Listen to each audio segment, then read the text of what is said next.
Tatou, qu'est-ce qu'on fait aujourd'hui 6 septembre devant la préfecture de La Rochelle? Eh ben, encore une fois, malheureusement, nous sommes là pour dénoncer cette politique xénophobe et raciste de l'État qui bafoue les droits élémentaires des droits de l'homme dont on est signataire. Et après Muharram Sassiraj qui a été renvoyé dernièrement en Serbie, voilà, c'est le tour d'un étudiant qui préparait sa rentrée paisiblement et continuait ses études, qui vient d'être épinglé par les forces de l'ordre, certainement sous l'ordre de Madame la préfète, qui vient de nous montrer sa façon de faire avec les gens en situation irrégulière. Voilà, et nous dénonçons ce genre de procédé, un procédé de chiffres. Les présidentielles approchent et le ministre de l'Intérieur, M. Guillon, veut arriver à son objectif, les 30 000 de personnes en situation irrégulière à expulser pour faire du nombre au niveau électoraliste. Voilà. Et nous dénonçons cela avec les personnes ici présentes qui représentent les différentes associations de droits de l'homme. L'étudiant est parti en centre de rétention à Toulouse? Voilà, pendant qu'on faisait le siège du commissariat de La Rochelle, ce jeune étudiant, on a appris qu'ils l'ont emmené en direction de Toulouse pour le mettre en centre de rétention et l'expulser via l'Angola.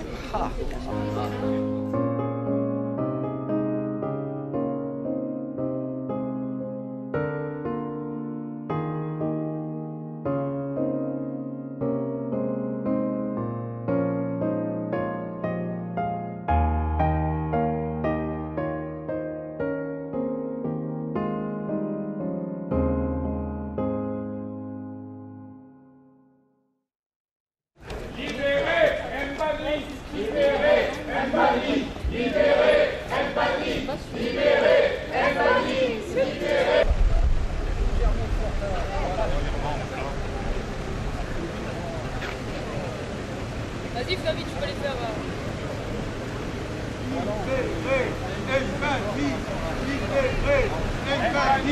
Libéré,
Mani, libérez El Mani.